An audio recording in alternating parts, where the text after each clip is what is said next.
What's happening, guys? Coming at you from downforsoundshop.com, and in this video we're going to be going over FAQ number 43.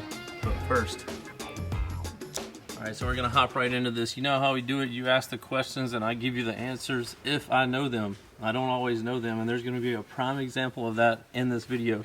I probably could have researched it and got you an answer, but I'll just tell you I don't know everything. First question is Old Baker Man. He says, hey JP, how important is the damping factor on a subwoofer amp, and does that factor change at different ohm loads? I have no idea. So if anybody in the comment section, or if you're watching this video, if you can help answer that question for me, you could also teach me about the damping. I think it's dampening. He put damping, but I think it's dampening factor. But if you could post about it and answer the question for him, I could also learn something too, so you could further my knowledge, and I would greatly appreciate that.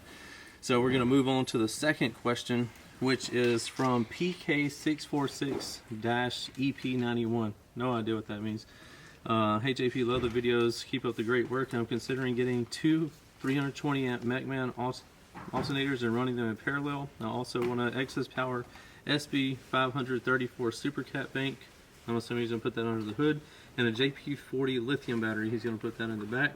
Will the two 320 amp alternators overcharge the JP40, or should I get two 250 amp alternators instead?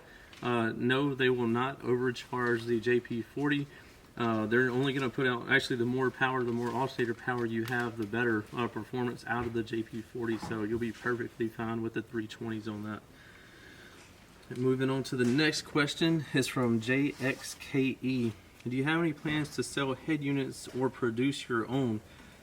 Man, I've thought about it a bunch of times. Head units are something that requires a lot of technical support.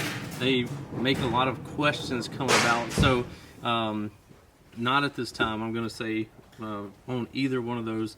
Not looking. I mean, we offer a couple through DS18, but definitely not looking to produce my own head unit at this time. Up next, we have Giovanni Etheridge.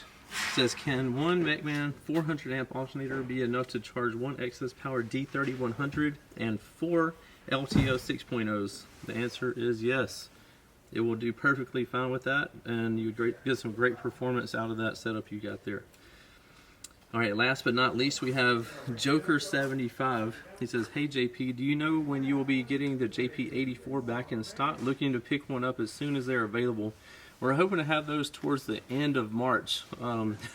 We knew we were going to run out, but not that fast. So we ordered a lot more this time, because that is our hottest selling amplifier, the JP84. It's an awesome small amplifier. So, but that's what we're looking at, the end of March for that.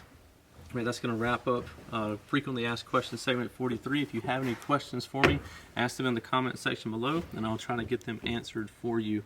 Until next time, don't forget about the Down for Sound difference guarantee, lowest prices, fastest shipping, best customer service. Have a ton of different financing options under the financing tab on the website.